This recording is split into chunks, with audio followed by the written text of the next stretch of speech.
to the MP for Pokot South, Ward Pokosing. How do we make housing affordable? There are different ways, and I'm not an expert in financing. It's just reading up, and I think when we do get to the actual work, we'll get the professionals to do it. But on the face of it, I do think that we need to find ways to make the cost of credit lower. We need to make loans affordable to people at a lower cadre. Currently, there are only, from my information, 24,000 mortgages in a country of 40 million. That's really low. What can we do to make it affordable? The current program of government under this agenda for priority areas is to enable Kenyans to buy a house for the same amount of money they are paying rent. The thinking is if you can afford to pay rent, and you are told for that amount of money you're using to pay rent, we want you to buy a house, then as government we should be thinking, then what do we need to do to make that possible? So I think we need to look at different financing options that make it possible to access credit at that rate, so that you can pay over a longer period and you live in your house. Instead of paying rent, you're paying rent towards home ownership. We can give incentives to first-time homeowners, because I think one of the challenges we face is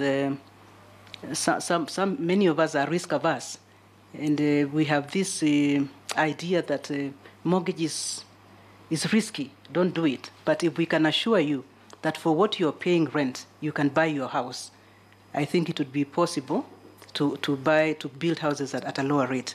The National Housing Corporation should also be enabled to give loans to rural Kenyans.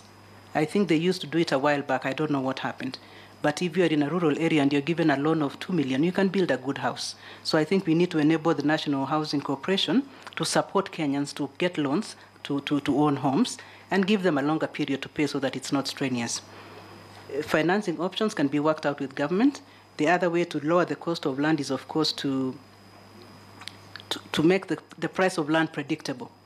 You know, the price of land in Kenya is not predictable, especially for projects, and that is what Honorable Cecily Mbarire was asking.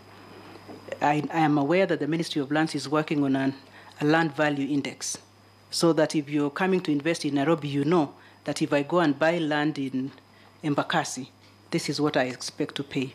If I go to buy land in Kajiado, this would be the price. So it is, I think, important that we fast-track this process of creating an index for the value of land, so that Kenyans, or so that public projects especially, are not expensive. Because what happens is, the moment Kenyans know that a railway is going to pass through my neighborhood, it's speculation. The price becomes 3 times what the normal price is. But if you create an index and you know that this is the price and it's not going to go up, if it does, it will be by a small margin, I think then we'll be able to manage the cost of land for public projects.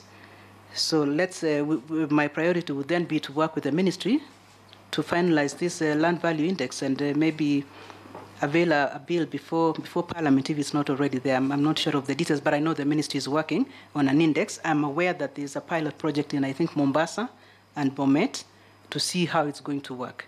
So these are some of the programs that we need to experiment on and see how quickly it will turn around in terms of lowering the cost of land.